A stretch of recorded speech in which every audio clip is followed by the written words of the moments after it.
उस जीवन के वचन के विषय में जो आदि से था, जिसे हमने सुना और जिसे अपनी आंखों से देखा, वरन जिसे हमने ध्यान से देखा और हाथों से छुआ।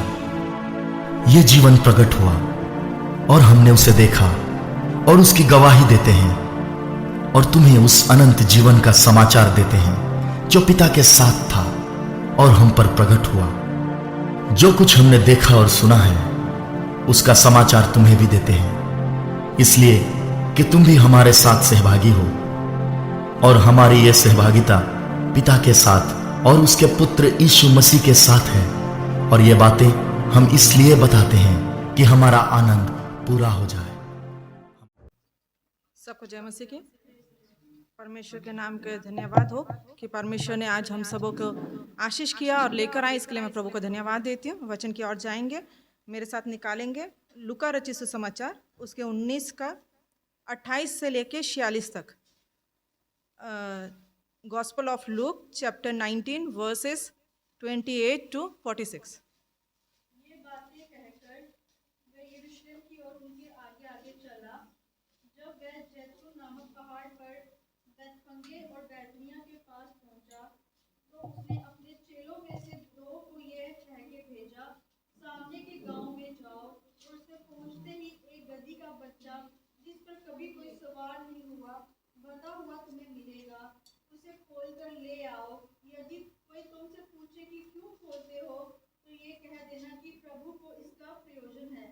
जो भेजे गए थे उन्होंने जाकर जैसा उसने उनसे कहा था वैसा ही पाया। जब वे गधे के बच्चे को खोल रहे थे, तो उसके मालिकों ने उनसे पूछा, इस बच्चे को क्यों खोलते हो? उन्होंने कहा, प्रभु को इसका प्रयोजन है। वे उसको यीशु के पास ले आए और अपने कपड़े उस बच्चे पर डालकर यीशु को उस पर बैठा दिया। जब वे जा रहा था, तो वे अपने कपड़े मार्ग में बिछाते जाते थे।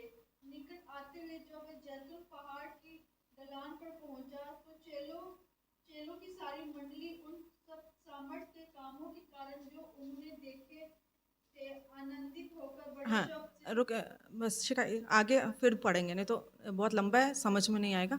तोड़ तोड़ के पढ़ेंगे हम यहाँ पे देखते हैं ये जैसे आज पाम संडे खजूर का दिन मनाते हैं, डालिया करके मनाते हैं, लेकिन हम इधर वैसे करके डालिया करके नहीं मना रहे, लेकिन उसी विषय में ये जा रहे क्यों नहीं मनाते। और कुछ लोग मनाते, मनाना भी गलत नहीं है। डालिया पकड़ के जो मनाते हैं वो एक आनंद, क्योंकि सुसमाचार 4 सुसमाचार हैं, मती, मरकुस, लूका, यूहन्ना।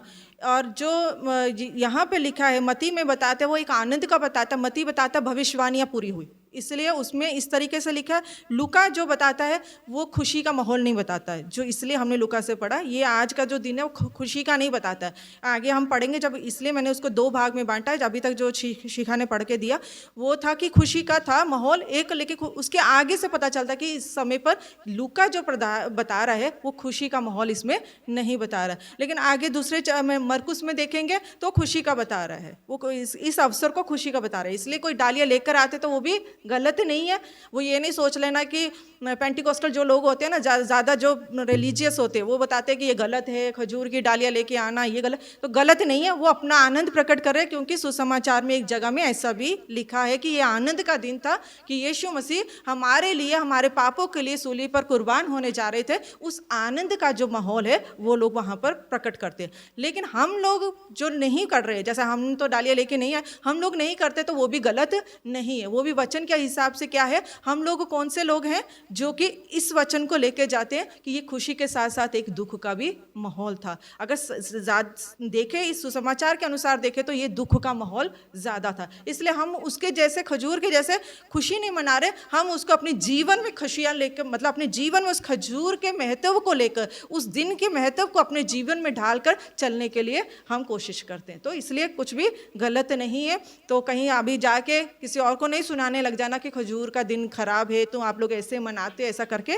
नहीं है। तो यहाँ पर हमने देखा कि गधे के विषय में हमने देखा, हम कहानी को जानते हैं, एक बार पहले भी इस विषय में प्रचार किया था मैंने, तो इसलिए हम जानते हैं इस विषय में कि यीशु मसीह जब यरूशलेम पे पहुँचे तो वहाँ पर उन्होंने अपने 2 चेलों को भेजा और कहा, क्या कहा कि तुम्हें एक गधी का बच्चा बंधा हुआ दिखेगा और तुम उसको क्या करना, खोल कर आना। और जब वो मालिक पूछेगा कि क्यों खोला है, तो मालिक को बताना कि मालिक की इसको मास्टर को मतलब प्रभु को इसकी आवश्यकता है करके बताना। और ऐसा ही हुआ, वो खोल के लाते हैं और यीशु मसीह उस पर बैठते हैं और लोग क्या करते हैं वहाँ पर कपड़ा बिछाते हैं। तो इसमें नोट करना, यहाँ पर खजूर का नहीं लिखा, कहीं नहीं लिखा खजूर की डालियाँ बिछाई है ना, क्योंकि जो लूका समझाना यहाँ चाहते थे, परमेश्वर की आत्मा से यहाँ चीज़ समझाना चाहते थे, वो ये था कि ये खुशी का अवसर नहीं है। तो यहाँ ये बातें हम जानते हैं, लेकिन एक जैसा बोला जाता है मेटाफोर करके ना, मेटाफोर मतलब उस जगह में जैसे किसी ऑब्जेक्ट को दिखाना है, और यीशु मसीह ने बहुत जगह में, जैसे खेत पके हुए हैं लेकिन मजदूर कम है, तो वो एक मेटाफोर फिगर है। क्या उसकी जगह क्या बता रहे हैं, मजदूर कम है, मतलब ये नहीं कि उसके लेबर कम है, उसका मतलब सेवा करने वाले कम है, सुसमाचार सुनाने वाले कम है। खेत पक गए मतलब लोग तैयार है, लोगों को दिखा रहा है खेत के रूप में, है ना। ऐसे ही करके यहाँ पर भी एक गधे को किस रूप में दिखा रहे हैं, मेरे और आपके रूप में दिखा रहे हैं। तो उसको समझना है कि अभी थोड़ी देर के लिए वो गधा जो इस पर यीशु मसीह बैठे तो कौन है, मैं और आप हैं, ठीक है। वो लेके जाना, और उसके पहले माहौल को समझना। उधर क्या हो रहा था कि पास ओवर होता है, अनलेवेंड ब्रेड का भी होता है, फीस्ट होता था, और पास ओवर फीस्ट भी होता था। पुराने नियम में देखे तो अखमीरी रोटी का और किसका, फसह का पर्व होता था, ठीक है। अभी वो अगर जब टाइम मिले इसको उसके साथ मिलाना बहुत ज़रूर, बहुत परमेश्वर ने पूरे लॉज को पूरा किया है, पूरे अपने कानून को पूरा किया है और उस तरीके से चला है। तो यीशु मसीह पवित्र होने के बावजूद भी, एकलौता परमेश्वर का पुत्र होने के बावजूद उसने पूरे कानून को क्या किया, फॉलो किया, पूरे उसके लॉज को ऑबे किया और उस अनुसार चला। तो जब पुराने नियम में एक्सोडस में, निर्गमन में लिखा है कि जब मिस्र लोग, इस्राएली लोग मिस्र से निकलकर कहाँ पर गए, कनान देश तक पहुँचे, तो उस मिस्र में से उनको निकाला, मिस्र देश में से निकाला। तो उस समय पर कैसे निकाला, जो लास्ट आया था, जो लास्ट महामारी आई थी वो क्या थी, इकलौते पुत्र की मृत्यु, ये लास्ट थी। तो उससे पहले पास ओवर हुआ। तो जो जब एक्सोडस पढ़ोगे तो निर्गमन पढ़ो तो उसमें लिखा है, यीशु मसीह ने कहा था रोटी में क्या करना, थोड़ा बिटरनेस डालना, थोड़ा कड़वाहट डालना। क्यों कड़वाहट डालना, क्योंकि वो उनके कड़वे दिन थे। तो ऐसा करके तो वो कानून होते आ रहा है। अभी भी यीशु मसीह का जो था इस समय पर था जब वो मना रहे थे, समझ में आ रहा है, वो उस टाइम से होते आ रहा था। अभी भी यीशु मसीह जब ये इस दिन के लिए जा रहे हैं, पाम संडे के लिए जा रहे हैं, तो उस गधे के ऊपर बैठने के लिए जा रहे थे, वो कौन सा समय चल रहा था, वो वाला। अभी पास ओवर आना था, फसह का मतलब बाकी जो दिन है वो चल रहे हैं, जो फसह का पर्व था वो अभी आने वाला था, जैसे अभी इस हफ्ते में आएगा। हमारे भी उस टाइम में अभी भी इजराइल मनाते, इस टाइम पर क्या हो रहा, उनका पास ओवर वाला समय पर आएगा। तो अब समझना वहाँ पर क्या होता था, उस जैसे मक्का मदीना में भी होता है ना, लोग इकट्ठे होते हैं, या दूसरी जगह में भी तीर्थ यात्रा में लोग क्या होते हैं, एक समय होता है, उस समय पर क्या होते हैं, लोग क्राउड इकट्ठे होते हैं। ऐसे ही यरूशलेम में कौन से लोग इकट्ठे हुए थे, इजराइल के सारे लोग इकट्ठे हुए थे, ठीक है। अब समझ में, अब उधर इसलिए बोला बहुत भीड़ थी। और दूसरी बात है, इसमें लिखा यरूशलेम कहाँ, किसके नज़दीक बोला, बेतनिया करके जगह का नाम लिया ना, वो उस जगह में क्या हुआ। अगर यूहन्ना जब प्रचार करते हैं, इस विषय में बताते हैं, यूहन्ना 12 में आप देखना, यूहन्ना 12 में वो बता रहे हैं, यही कहानी बताते हैं, लेकिन 11 में क्या हुआ था, यूहन्ना 11 में क्या हुआ था, लाजर जिंदा हुआ, लाजर जिंदा हुआ, और कहाँ पर हुआ, इसी जगह में हुआ। तो जिसके कारण यूहन्ना उसको अटैच करके बताता है कि 12 में बताता है कि क्या हुआ, उसके कारण, क्योंकि उन लोगों ने क्या देखा कि ये लाजर जिंदा होते हुए देखा, मरा हुआ लाजर जिंदा होते देखा। इस कारण से लोगों ने क्या किया, यीशु पर बहुत विश्वास किया, बहुत सारी भीड़ ने विश्वास किया। तो एक विश्वासी क्राउड भी था, एक कौन सा क्राउड था, चेलों का भीड़ भी थी, और एक ऐसी भीड़ थी जो वो फसह मनाने आई थी, ठीक है। अब इस फसह में क्या होता है, जो राजा होते हैं, राजा कैसरिया जगह में, दूसरी जगह में भी रहने से इधर आना उसको ज़रूरी था। क्यों आना था, क्योंकि बहुत ज़्यादा भीड़ होती है, उसको ये देखने के लिए आना था कि कानून सारे माने जा रहे, नहीं माने जा रहे, कोई भीड़ को कोई समस्या तो नहीं हो रही, कोई और समस्या तो नहीं हो रही, उसको भी इसमें आना पड़ना था। और इंसानों को खुश करने के लिए भी आना पड़ना था कि मैं आपके इस पास हो, मतलब इस फेस्टिवल में या इस फीस्ट में मैं भी आपके साथ शामिल हूँ। तो यहाँ पर राजा भी वहाँ से आए, ठीक है। अब राजा कैसे आया, राजा के आए घोड़े पे आए, अपनी एक आर्मी के साथ आए, एक घोड़े के साथ आए। लेकिन यीशु मसीह यहाँ पर गधे को लेकर आए, तो समझ में आ रहा है, वहाँ का माहौल समझ आ रहा है। अब उस माहौल में मैं और आप क्या हैं, एक गधे के जैसे, हम एक यात्रा में जा रहे हैं। तो याद रखना हम भी किस में हैं, एक फीस्ट की यात्रा में, एक वो वसा मना रहे, उस यात्रा में हम भी आए हुए हैं। लेकिन उस यात्रा में, उस भीड़ में यीशु मसीह ने सिर्फ गधे को ही क्यों चुना, आपको और मुझे ही क्यों चुना? तो जैसे पहले भी बताया था दूसरे गॉस्पल के अनुसार, ये हम गधे को कैसे लेते हैं, जब हम यीशु मसीह को ग्रहण किया। ग्रहण करने से पहले हमारी अवस्था कैसे थी, और फिर यीशु मसीह ने हमें चुना और हमारा ऐसे लेते। लेकिन इधर जो लूका ले रहा है और समझाना चाहता है, वो ये समझाना चाहते हैं कि हम यीशु मसीह के मानने के बाद, जो कि बहुत हम कम सोचते हैं, हम पहले वाली सोचते हैं, है ना। हमारा टेस्टमनी भी क्या है, एक ही टेस्टमनी, हम प्रभु में कैसे आई वही चलती जाएगी, 10 साल 15 साल 20 साल वही चलेगी। हमारी नई टेस्टमनी हमारे पास कम होती है। लेकिन परमेश्वर यहाँ पर हमें बता रहा है कि कैसे मसीह में आने के बाद हम गधे हैं, और परमेश्वर हमसे क्या उम्मीद रखता, क्यों प्रभु ने मुझे और आपको चुना, उस गधे को क्यों चुना। क्योंकि सबसे पहली बात हम देखें, गधा किसको बताता है, हम्बलनेस को बताता है, दीन को बताता है। इसलिए वचन, दुनिया क्या कहेगी कि फर्स्ट आना है, क्लास में हम बच्चों को भी ऐसे ही सिखाते हैं ना, फर्स्ट आना तो क्या करना, खूब मेहनत करनी है, खूब पढ़ाई करनी है, वो अच्छी बात है। लेकिन उसके साथ साथ हम उनको क्या सिखाते हैं, कंपटीशन में कैसे, हम ये नहीं सिखाते कि दीन बनने से क्या होगा, राज्य। तो परमेश्वर का वचन और दुनियादारी दोनों बहुत ही अलग है। दुनिया कहेगी टांग खींच कर ऊपर चलो, लेकिन परमेश्वर कहेगा तुम नीचे रहो, दीन बनो, मैं तुम्हें ऊपर करूंगा। तो यहाँ पर गधे को आपको और मुझे इस्तेमाल करने का, मुझे और आपको चुनने का कारण है, परमेश्वर चाहता था कि हम क्या करें, दीन बनना है। दीन होने के लिए मुझे और आपको चुना। दूसरा कि जब युद्ध करते थे ना, पुराने नियम में भी देखना, जब युद्ध के लिए जाता था तो राजा किसके ऊपर जाते थे, घोड़े पे जाते थे। लेकिन जब पीस के लिए, मेल मिलाप के लिए जाते तो किस पे जाते थे, गधे पे जाते हैं। यीशु मसीह यहाँ पर मेल मिलाप करने आया था। वो मुझ जैसे पापी को, आप जैसे पापी को किसके साथ मिलाना चाहता था, पिता के साथ मिलाना चाहता था। वो दिखा रहा था कि मैं मेल करवाने आया हूँ।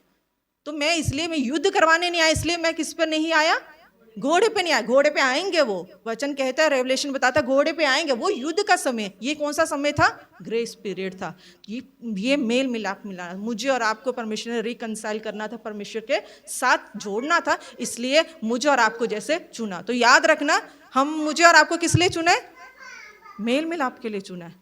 किसी को दंड देने के लिए नहीं चुना, किसी को गलत शब्द बोलने के लिए नहीं चुना, किसी को दुख पहुंचाने के लिए नहीं चुना, किसी को जजमेंट पास करने के लिए नहीं चुना, और किसी के साथ युद्ध करने के लिए तो बिल्कुल ही नहीं चुना। किसके लिए चुना है, मेल मिलाप के लिए। अगर मेरा सुसमाचार मेरा और उसके संबंध को अच्छा नहीं कर सकता, तो समझ जाना कि हम किस में बैठे हुए हैं, हम घोड़े में बैठे हैं। तो परमेश्वर मुझे और आपको चुनने का सबसे पहले कारण क्या है, कि परमेश्वर क्या चाहता है, हम्बल होना है, हाँ, दीन बनना। दूसरा, मेल मिलाप वाले हम लोग होने चाहिए। अगर हम में मेल मिलाप नहीं है, अगर हमारे अंदर हम दो लोगों को नहीं जोड़ते, मेल मिलाप को हटाने वाली बहुत सारी वजह होगी। हमारे कड़वे वचन हो सकते हैं, हमारे चुगलियाँ हो सकती है, और भी बहुत कारण हो सकते हैं। लेकिन परमेश्वर मुझे और आपको चुना है, तो एक सबसे फर्स्ट पर्पस था परमेश्वर का मुझे और आपको चुनने का, कि दीन बनना और हम मेल मिलाप के लिए होना चाहिए। लोगों को पता चलना चाहिए हम गधे हैं, होने दो कुछ नहीं, लेकिन उस गधे को ऊपर ही तो यीशु बैठा ना। तो इसलिए हम गधे, हम मुझे और आप जैसे को चुना है। तो किस लिए चुना है, परमेश्वर का फर्स्ट पर्पस था कि हम मेल मिलाप मिलाए। किसके साथ मिलाना है, जब तक वो परमेश्वर के साथ नहीं मिल जाए। जब परमेश्वर ने नहीं छोड़ा, यीशु मसीह ने कब तक मिलाया हमें, हम अभी आगे पढ़ेंगे। हम एक ढीठ जाति के लोग थे, हम नहीं मान सकते थे। वहाँ पर भी वहाँ बताया, वहाँ पर यीशु मसीह, अगर लुका तो अच्छे शब्दों का इस्तेमाल करके उनको हाय करके भी बोलता है कि ऐसे लोग हैं, वो इतने ढीठ पुण्य वाले लोग थे वो। लेकिन हम भी वैसे थे, लेकिन परमेश्वर ने हमारे तक क्रूस तक की मौत को नहीं छोड़ा। किस लिए, सिर्फ पिता से मिलाने के लिए। तो आज मैं और आप के परमेश्वर से मेल मिलाप करवाने के लिए कहाँ तक लोगों को सुसमाचार सुनाते, कहाँ तक उनके लिए प्रार्थना करते, कहाँ तक उन लोगों के लिए बोझ समझकर हम उनके लिए रोते हैं। सबसे पहला हमसे परमेश्वर चाहता है हम क्या करें, हम मेल मिलाप वाले और हम्बल लोग बने। दूसरा, परमेश्वर उसको चुनने का कारण था, वहाँ पर लिखा है 30 में लिखा कि यीशु मसीह ने कहा कि कहाँ पर गधा होगा। यीशु मसीह को पता है मैं और आप कहाँ पर हैं। तो इस बारे में निश्चिंत रहो। कई बार हमारी अवस्था ऐसी आएगी, हम सोचेंगे हमारी समस्या ज़्यादा, हमें नहीं पता, परमेश्वर को नहीं पता मैं किस अवस्था से जा रही हूँ, लेकिन परमेश्वर को सबसे अच्छे से पता है। परमेश्वर को हमारे इंटेंशंस भी पता है, हमारा उसके पीछे कारण भी पता है, हमारे अंदर की भी पता है, बाहर का भी कारण प्रभु को पता है। तो सबसे अच्छा जो हम अभी गाड़ी में लेके चलते हैं, जीपीएस लेकर चलते हैं, सबसे अच्छा जीपीएस कौन है? हमारा प्रभु, जिसको पता है हम कहाँ पर हैं। तो हमसे भी परमेश्वर दूसरा पर्पस यही है कि हमें पता होना चाहिए, लोगों की अवस्था के बारे में पता होना चाहिए। वो कैसे पता चलेगा? जब परमेश्वर को मेरे बारे में पता है ना, तब हम उसके साथ रिश्ता निभाएंगे ना। अभी दीदी सुषमा दीदी ने बोला कितने लोगों के लिए उनको परमेश्वर दिखाता है कि वो लोग इस संकट में हैं, उनकी जो फ्रेंड है वो संकट में, उनके पड़ोसी है वो संकट में, वो प्रार्थना करते हैं और उन्होंने बोला वो आगे जाके देखते हो सच में हुआ है, ऐसा होता है। और प्रार्थना करके परमेश्वर ने उन लोगों को ठीक भी किया। दीदी के प्रार्थना के द्वारा प्रभु उनको ठीक भी किया करके हमने आज गवाही सुना। तो कहने का मतलब है कि परमेश्वर हमसे ये चाहता है कि उनकी अवस्था को क्या करे? समझे। कैसे समझे? जय परमेश्वर में, परमेश्वर समझाया। हम इंसान होने के नाते हमें नहीं पता चलेगा, लेकिन परमेश्वर हो के पवित्र आत्मा से हम समझ सकते हैं। मती कहाँ पर था? चुंगी लेने वाला था। हाँ, यकरिया कहाँ बैठा हुआ था? पेड़ के ऊपर था। लेकिन जक्कई कहाँ बैठा था? पेड़ के ऊपर था। लेकिन यीशु मसीह ने उनको देखा। यीशु मसीह आपको और मुझे देखे हैं। हमारा फ़र्ज़ है हम भी लोगों को इस रूप में देख सके। बहुत से हैं, अगर दीदी नहीं आई है विश्वास में, अगर उनको प्रभु दिखा सकते तो हम लोगों को क्यों नहीं दिखा सकते? लोग हैं भोज में, लेकिन हमें देखने की ज़रूरत है। तीसरा हम देखते हैं उनका कि यीशु मसीह ने वहाँ पे क्या बोला कि ऐसा वाला लेकर आना, भेड़ लेकर आना, उधर लिखा बच्ची को, ऐसे बच्चे को लेकर आना, गधी के बच्चे को, जो no one has ever set, जिस पर कोई बैठा नहीं है। परमेश्वर मुझसे और आपसे तीसरी बात ये चाहते हैं कि हम क्या करना है? प्योर होना है। इस यात्रा में परमेश्वर मुझे और आपसे चाहता हम पवित्र। जब वो इस्राएल इस यात्रा में जाते थे ना, अपने आप को पवित्र करते हुए जाते थे। एक एक दिन को, एक एक सेक्रीफाइस को, उसमें लिखा एक एक बलि को लेके जाते थे। कोई अपने साथ क्या, पुराने नियम के समय कोई अपने साथ किसको लेके जा रहा है? लैम्प को लेकर जा रहा है। कोई किसी अपने साथ बकरी को लेके जा रहा है। अपने अपने मतलब वो इतने देर का परखते थे कि मैंने कैसे, सिन ऑफरिंग था, सिन सेक्रीफाइस था, दूसरी ऑफरिंग थी, बहुत सारा ऑफरिंग है वहाँ थी।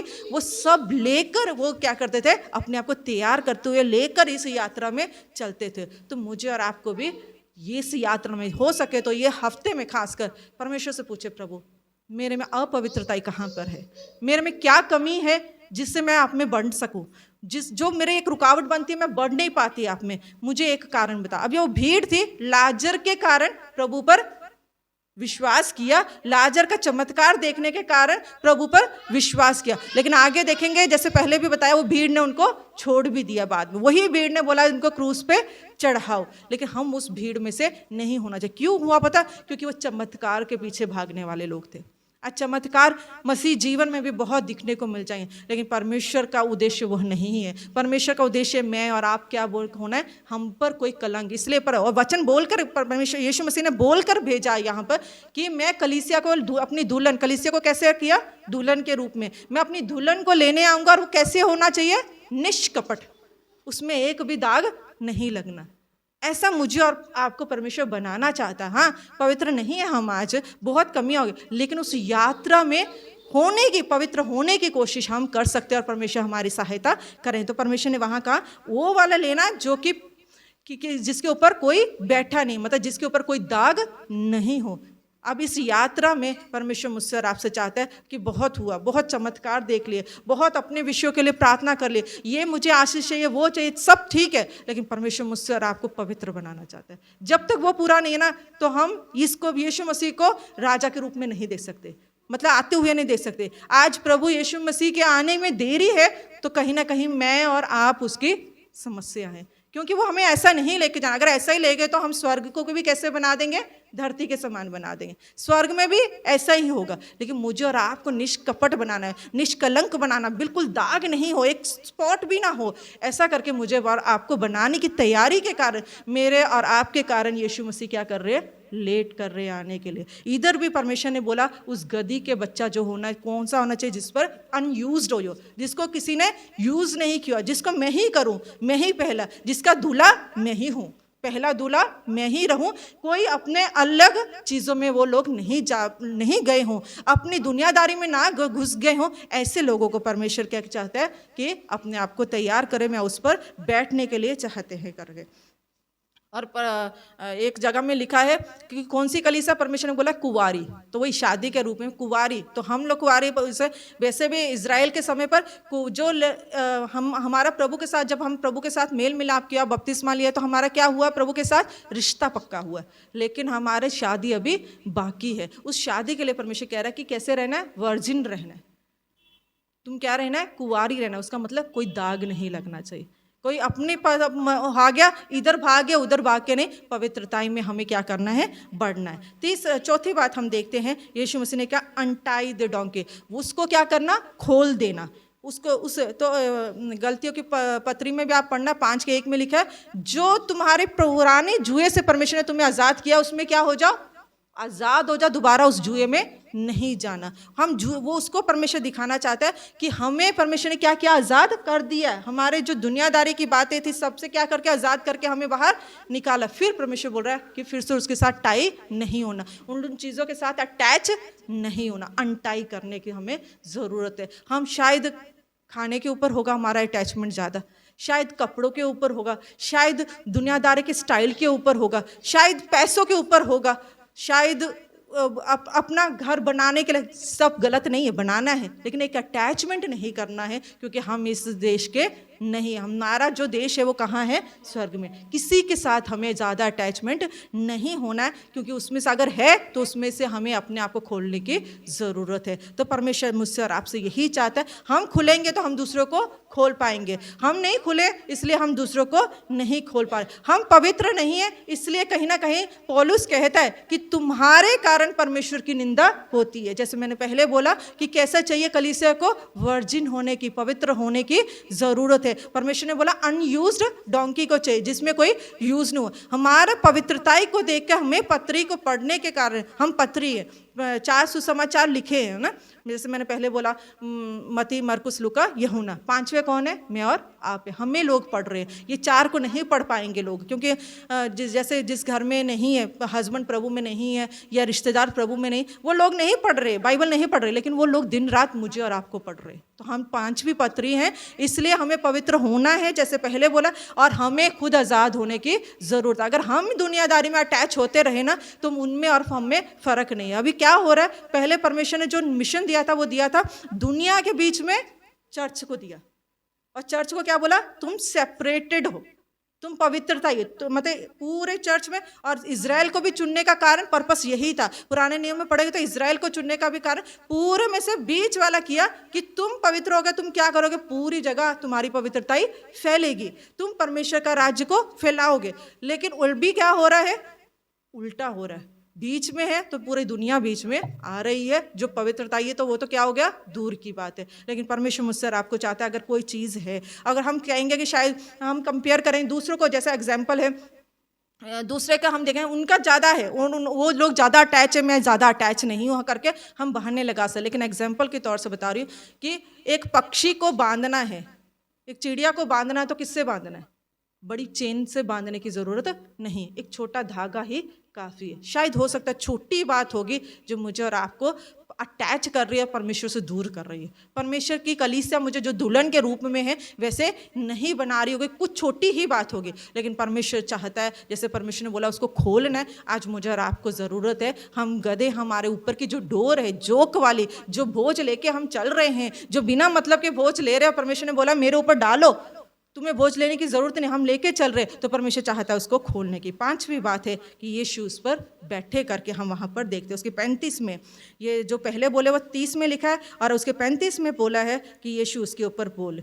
ये कौन बैठा है, यीशु मेरे और आपके ऊपर बैठे। जिस दिन मैंने और आपने प्रभु को यीशु करके, प्रभु करके, यीशु मसीह को प्रभु करके स्वीकार कर लिया, तो हमारी लाइफ क्या है, should be ruled by the master. हमारी ज़िंदगी किसके अनुसार चलनी चाहिए, मास्टर के अनुसार चलनी चाहिए। लेकिन हम लोग क्या करते हैं, खुद चलाते हैं। इसलिए वो परमेश्वर दिखाना चाहता था कि लोगों ने क्यों ऐसा सोचा कि ये राजा के रूप में, ये क्यों सोच लिया, क्योंकि उनकी एक्सपेक्टेशंस कुछ और थी, और वो दिखाना चाहते थे कि यीशु मसीह को बताते भी हैं कि हाँ आप इस तरीके से राजा बनकर आओ। हम भी ऐसे है ना, हमारे एक्सपेक्टेशन है यीशु प्रभु मुझे आज ये दे दे, और उसके साथ साथ हम प्रभु को बताते भी हैं प्रभु तो ऐसा करेगा ना तो ऐसा हो जाएगा, प्रभु हम बताते भी हैं प्रभु। लेकिन परमेश्वर वहाँ पर चाहता है कि कौन ऊपर कौन बैठा है ये हमें कभी नहीं भूलना। इसलिए मैं बोला अपने को गधे के रूप में लेकर चलना इस यात्रा में कि कौन बैठा मेरे ऊपर, प्रभु बैठा है, उसकी मर्जी मेरी मर्जी होनी चाहिए, उनका जो इच्छा है वो मेरी इच्छा होनी चाहिए, वो मेरे जीवन को रूल करे, मैं उनके जीवन को नहीं करना करके परमेश्वर का वचन बताता है। और आगे हम देखते हैं कि जिस मूवमेंट में जब ये गधे के ऊपर बैठे तो लोगों ने क्या किया, कपड़ा बिछाया, और इधर डालिया के विषय में नहीं लिखा लेकिन कपड़ा बिछाया। उसके आगे हम देखें तो गीत गाते, वो क्या कौन सा गीत गाते हैं, होसैना नहीं गाया, इधर नहीं गाया, वही है, इसलिए इधर खुशी का नहीं था ना। तो देखो परमेश्वर की आत्मा ने एक एक चीज कैसे उसको लिखा है, उसने होसैना वाला इधर नहीं लिखा। आप दूसरे गॉस्पल में देखोगे होसैना करके लिखा, लेकिन इधर क्या लिखा उसका 35 पढ़ेंगे शिखा। हाँ वह उसको यीशु के पास ले आए और अपने कपड़े उस बच्चे पर डालकर यीशु को उस पर बैठा दिया। जब वह जा रहा था तो वह अपने कपड़े मार्ग में बिछाते जाते थे। निकट आते हुए जब वह जैतून पहाड़ की ढलान पर पहुंचा तो चेलों की सारी मंडली उन सब सामर्थ्य के कामों के कारण जो उन्होंने देखे थे आनंदित होकर बड़े शब्द से परमेश्वर की स्तुति करने लगी। धन्य है राजा जो प्रभु के नाम से आता है, स्वर्ग में शांति और आकाश मंडल में महिमा हो। तब भीड़ में से कुछ फरीसी उससे कहने लगे, हे गुरु अपने चेलों को डांट।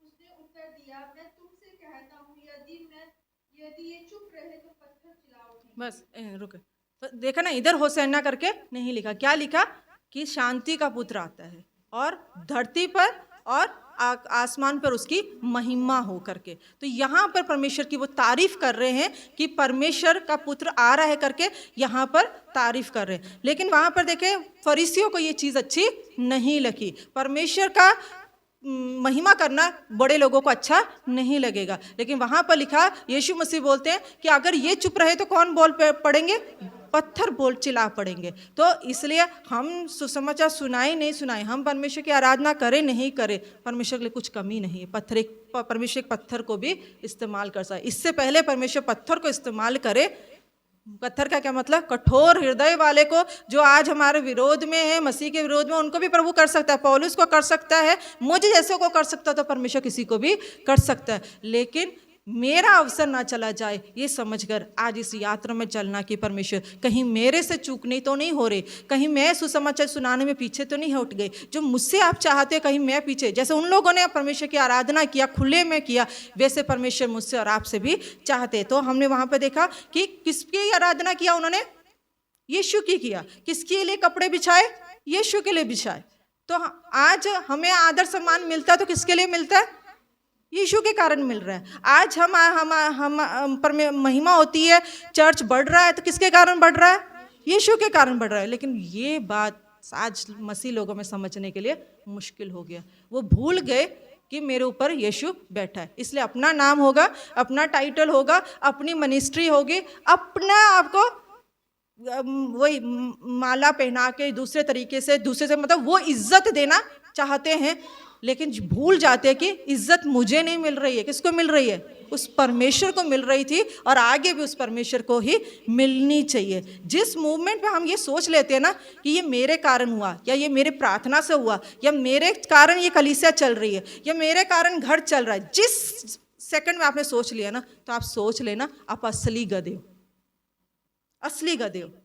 उस टाइम पर ये सोच लेना, क्यों, क्योंकि हम भूल गए कि महिमा किसको मिल रही है, परमेश्वर को मिले, और उसी को मिलनी चाहिए। मेरे को नहीं मिलनी है, आपको नहीं मिलनी चाहिए, परमेश्वर को मिलनी चाहिए। मिनिस्ट्री है मेरे नाम से नहीं होनी चाहिए, आपके नाम से नहीं होना चाहिए, उस परमेश्वर के नाम से होना चाहिए। आदर सम्मान है, ऊपर में बैठना नीचे में बैठना कुछ भी नहीं है अगर देखा जाए वचन। इसलिए बहुत मुश्किल है वचन को समझना। आगे भी हम जाएंगे तो उधर देखेंगे यीशु मसीह उनको उस समय से समझा रहा था, वो लोग भी नहीं समझे, तो आज के लोग कहाँ पर समझने वाले। आज तो यीशु मसीह फिजिकली यहाँ पर नहीं है, विजिबली नहीं है, तो आज कहाँ लोग समझने वाले। लेकिन परमेश्वर उस समय से परमेश्वर की कोशिश है और आज भी परमेश्वर की यही कोशिश है कि क्या समझना है, कि महिमा किसको मिलनी चाहिए? परमेश्वर को मिलनी चाहिए, परमेश्वर का नाम ऊपर होना चाहिए करके परमेश्वर। जिस मोमेंट में यह हुआ, आज बहुत जगह में ऐसा है जहाँ पर परमेश्वर की महिमा नहीं है, वहाँ पर कलीसिया तितर बितर हो रही है, लेकिन वहाँ पर लोग भी गिर रहे हैं करके हम देखते हैं। लेकिन हम प्रार्थना करें कि परमेश्वर क्या करे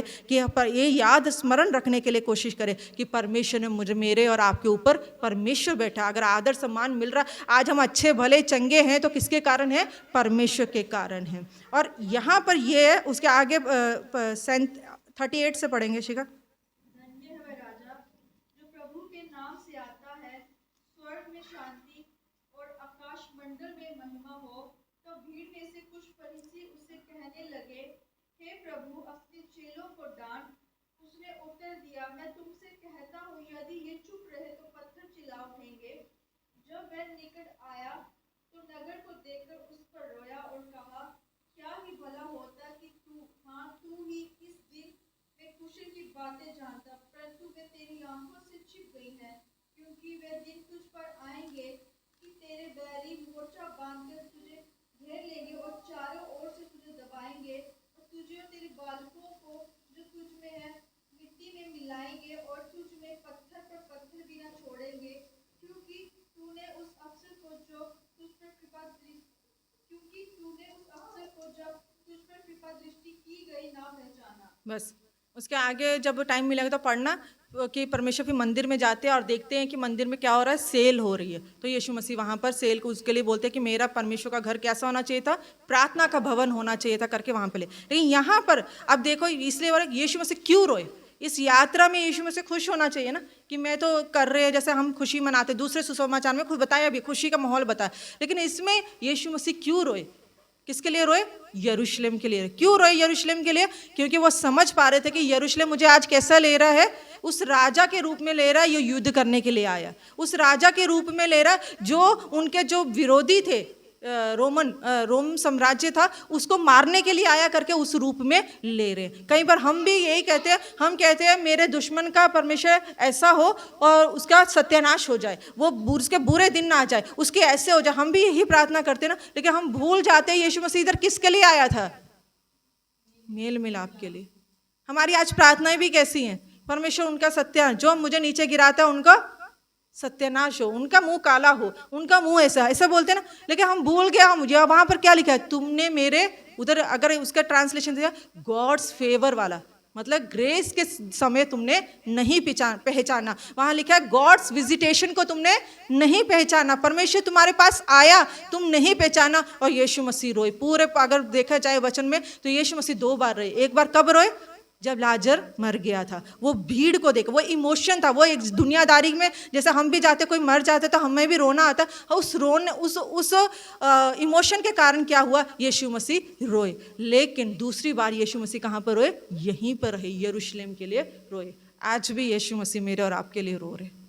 किस लिए रो रहे? बहुत बार प्रभु आए, गॉड्स विजिटेशन बहुत बार हुआ, बहुत बार परमेश्वर मुझे और आपको समझाने आए कि मेरी जो है ये नहीं है।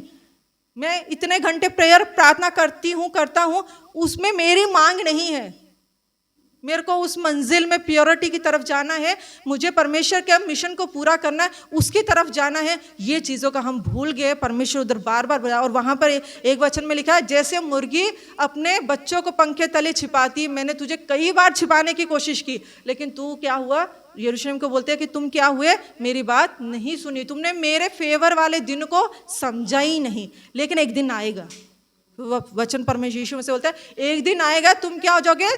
टूट जाओगे, सत्यानाश हो जाओगे, एक भी चीज नहीं। और ऐसा हुआ। जब रोम साम्राज्य उसके ऊपर आया, उसने एक भी चीज उधर नहीं रखी। वहां का जो यरूशलेम का मंदिर था वो तितर बितर हो गया, वो चकनाचूर हो गया, उसका एक पीस तक भी वहां पर नहीं रहा जैसा परमेश्वर ने कहा था। आज मुझे और परमेश्वर, आप मेरे और आपके लिए रोक कर परमेश्वर बोलता है कि एक बार मेरी तरफ फिर मोड़ो, क्योंकि ये ग्रेस पीरियड चल रहा है। अब जब मैं आऊँगा तब वो ग्रेस पीरियड नहीं होगा, तब वो क्या होगा? न्याय का समय होगा। मैं युद्ध के लिए आऊँगा। मैं अपने जो है गेहूं को किससे अलग करूँगा? जो झाड़ियाँ उनसे अलग करूँगा। और जब गेहूं को अलग कर दूंगा तो झाड़ियों को जलाने के लिए मैं फिर से आऊँगा। इसलिए मुझे और आपको परमेश्वर अवसर दे रहे कि क्या करो? समझो, इस परमेश्वर के अनुग्रह को समझो। जो परमेश्वर ने मेरे और आपके ऊपर जिस पर्पस के लिए मुझे और आपको चुना है, वो परमेश्वर चाहता है कि हम क्या करें, एकम्प्लिश करें, उसको पूरा करें। अभी कुछ भी परमेश्वर ने हमसे छुपाया नहीं। हम बोले नहीं परमेश्वर मुझे पता नहीं था, नहीं, परमेश्वर की बात बताना, परमेश्वर का वचन बताता है कि कुछ भी तुमसे छुपा नहीं है। अभी एग्जैक्ट उसको आगे लेके घर में सोच रहे इस पूरे हफ्ते में, लेकिन समझो यीशु मसीह जब पैदा हुए तो कहाँ पर जाना पड़ा? मिस्र में जाना पड़ा ना, क्योंकि कि क्या हो रहा था उससे पहले? हेरोदेस राजा क्या कर रहा था? मार रहा था। किसको मार रहा था? 2 साल से छोटे या 2 साल के बच्चे को क्या कर रहा था? मार रहा था। मूसा के समय क्या हुआ? किस में? इस्राएल कहाँ थे? मिस्र में थे। कौन क्या हो रहा था? 2 साल से छोटे बच्चों को, 2 साल के बच्चों को मारा जा रहा था। लोग किस में थे? गुलामी में थे। इधर लोग किस में थे? मिस्र की गुलामी में थे। फिर से उधर यीशु मसीह वहां से मिस्र से छुड़ा के कहाँ पे लेकर आए उनको? पिता परमेश्वर कहाँ लेकर आए उनको? इजराइल को वहां से छुड़ा के कहाँ पे लेके आए? लाल समुद्र की तरफ ना। यीशु मसीह वहां से मिस्र देश से कहाँ पर आए? बपतिस्मा की ओर। वहां पर पौलुस ने ये रेवलेशन को पाया। पौलुस कहता है कि उस लाल समुद्र में सबका बपतिस्मा हुआ, इजराइल लोग बपतिस्मा लिए, है ना। तो यीशु मसीह भी बपतिस्मा के बाद कहाँ पर इजराइल कहाँ पर गए? विल्डरनेस में ना, मरुभूमि में। या यीशु मसीह बपतिस्मा के बाद किसके ऊपर कहाँ पे गए? 40 दिन के, वो 40 साल के लिए गए। यीशु मसीह किसके लिए गए? 40 दिन के लिए गए। किस में गए? उपवास में। उन पर किस प्रकार की परीक्षाएं आई और उन्होंने बुड़बुड़ किया? खाने के ऊपर। तो यीशु मसीह को कौन सी परीक्षा आई? खाने के ऊपर। दूसरी जो परीक्षा आई किस पर आई? कि रेपुटेशन, फेम और रेपुटेशन ना। वो बोलते ना, हमें उसके खिलाफ बोलते, मूसा के खिलाफ, हारून के खिलाफ बोलते, हमें तुमने क्या किया? पोजीशन नहीं दिया। तुम ही क्या हमारे अगुए हो? क्या हमें नहीं आता? ऐसा करके बोला ना, पोजीशन के ऊपर। तीसरा उन्होंने क्या किया? मूर्ति पूजाई की। और वो भी बोलता है शैतान 3 ही परीक्षा लेकर आया। खाने के ऊपर लेकर आया, और मैं तुझे सब कुछ दे दूंगा, उसके ऊपर लेकर आया। तीसरा क्या? मुझे दंडवत कर। तो सर, तो प्रभु उससे छूट गए। तो कुछ भी छिपा नहीं। उसके आगे भी अगर पूरा रिलेट करो, इसलिए वचन पढ़ना, इसलिए नया नियम ही नहीं पढ़ना, पुराना नियम पढ़ना जरूरी है। और पौलुस कहता है पुराना नियम इसलिए पढ़ना है क्योंकि वो क्या है? नया नियम उसकी क्या है? परछाई है। वो पूरा अच्छे से पढ़ने से ही हमें नया नियम समझ में आएगा। तो वैसा हुआ। उसके बाद में क्या हुआ? वो वहां पर बुड़बुड़ाए उनका, फिर वही क्रूस वहां पर फिर बुड़बुड़ाए। इन 3 चीजों के ऊपर जब बुड़बुड़ाए तो उसके बाद में क्या हुआ था? सांप उनको काटने लगा। और सांप को क्या हुआ? बच नहीं रहा। फिर मूसा बोला हारून का, फटाफट क्या कर, वो लेकर जा, जो धूप होती है वो लेकर जा, और क्या कर, फटाफट एक खंबा खड़ा कर। वो खंबा को खड़ा किया, और खंबा में क्या किया? सांप को लटका दे, चढ़ा दे। और जो कोई उसको देखेगा उसको सांप काटना बंद हो जाएगा, और वो उस पाप से, उस नाश होने से बच जाएंगे करके। वही यीशु मसीह की। कुछ भी छिपा नहीं है। लेकिन परख गलती कहाँ पर है? हम पढ़ नहीं रहे, हम वचन नहीं पढ़ रहे, हम उतनी गहराई में नहीं जा रहे। हम प्रार्थना करते, हम कहते हम वचन पढ़ते, प्रार्थना करते, लेकिन क्या हो रहा है?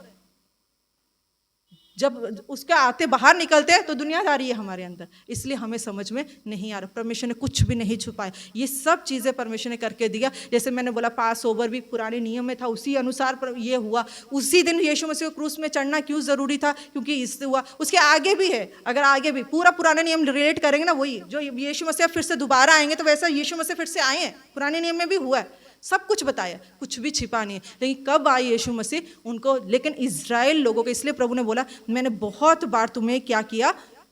बहुत बार समझाने की कोशिश की। उस मरुभूमि में भी उन्होंने किसकी परीक्षा ली? परमेश्वर की बार बार परीक्षा ली। आज मैं और आप भी बार बार परीक्षा लेते, कंप्लेन पे कंप्लेन, बुड़बुड़ाने पर बुड़बुड़ाना हमारा हो रहा है। परमेश्वर ये नहीं मिल रहा। किस पर?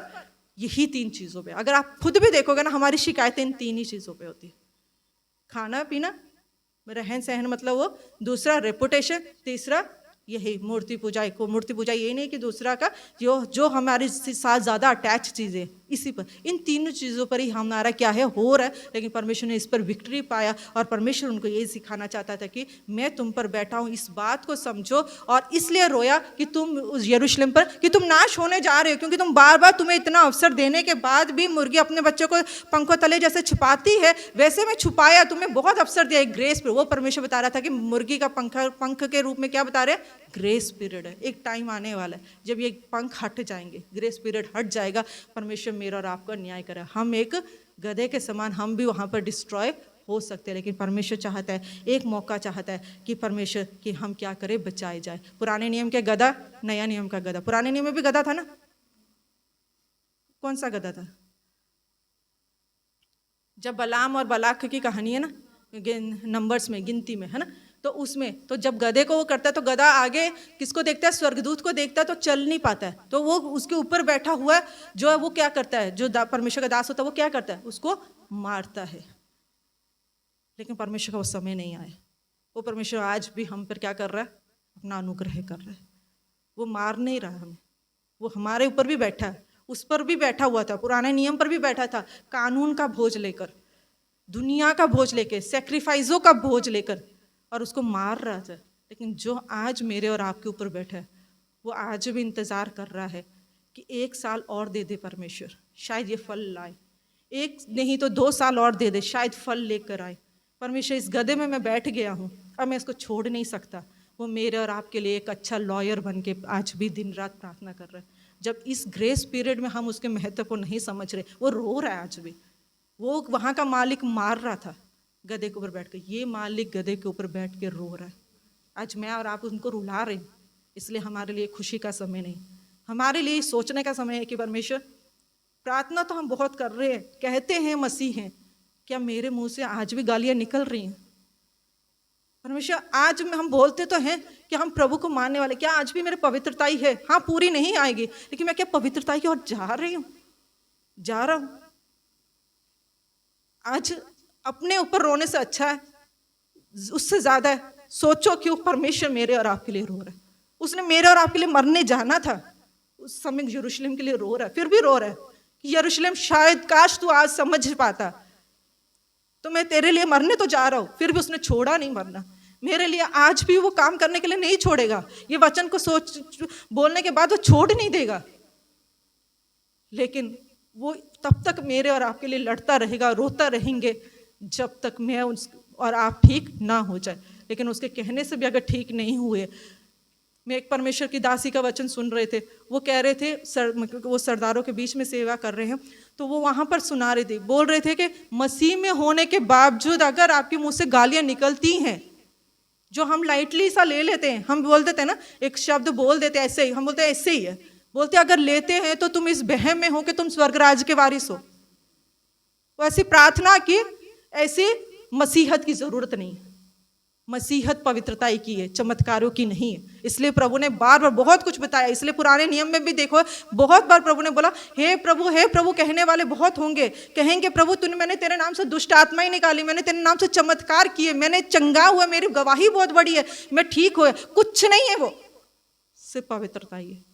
उसके लिए यीशु मसीह इधर रोया नहीं कि लोग बीमार पड़ गए, यीशु मसीह इसलिए नहीं रोया कि लोग दुष्ट आत्माओं से भरे। परमेश्वर का एक एक वर्ड देखना, जब दुष्ट आत्मा को देखा तो उधर लिखा वो दया से भरा, कंपैशन, दया से भर गया। लेकिन यहाँ पर यीशु मसीह बिटरली रोया। अगर पूरा में देखे तो यीशु मसीह जैसे मर जाते ना, वैसे करके रोया, हाय हाय करके रोया। मेरे ऊपर और आपके ऊपर भी जरूर आज परमेश्वर रो रहा है, क्योंकि हम पवित्रता की ओर नहीं, हमें आज भी अपने आशीषों की तरफ है। हम आज भी यही कह रहे हैं, जैसे मेरा कल का जीवन था वैसे ही आज है। पूरा तो नहीं, मैं बोल रही बार बार, पूरा पवित्र नहीं हो पाएंगे, लेकिन परमेश्वर चाहता है धीरे धीरे तो हम उसमें बढ़े, हम इंटरेस्ट तो रखें उसमें कि परमेश्वर मुझे पवित्र होना है। आज पर इस परमेश्वर इस वचन से आपको आशीष दे। अपने आप को एक बार टटोल कर देखें कि परमेश्वर तू मेरे ऊपर तो रो रहा है। इस पूरे हफ्ते में अभी जाएंगे आगे के जो समय, पुराने समय, मेरे पास समय नहीं है तो मैं आपको बताती एक एक दिन कैसा था, कैसे यीशु मसीह ने वो दिन काटा, उसका पुराने नियम के साथ कैसे महत्व था, सबको करके फिर यीशु मसीह उन्हीं लोगों के लिए मरने जा रहा है जो कि यीशु मसीह को रुलाए, माने नहीं और उनको क्रूसीफाई करने के लिए, उनको क्रूस में चढ़ाने के लिए तैयार। उन्हीं लोगों के लिए यीशु मसीह रो रहा था। कहीं हम भी वे लोग ना बन जाए। हमारे ऊपर आज तो रो रहा है, लेकिन बोले परमेश्वर ये शायद तेरा रोना आज आखिरी होगा, आज के बाद मैं तुझे नहीं रुलाऊंगी, आज के बाद मैं पवित्रता में चलूंगी, तुझसे प्रार्थना चंगाई पाऊंगी, ये ठीक है, अच्छी बात है, तुझसे आशीषें पाऊंगी, लेकिन उससे ज्यादा मैं तुझसे तेरी पवित्रता ही पाना चाहती हूँ।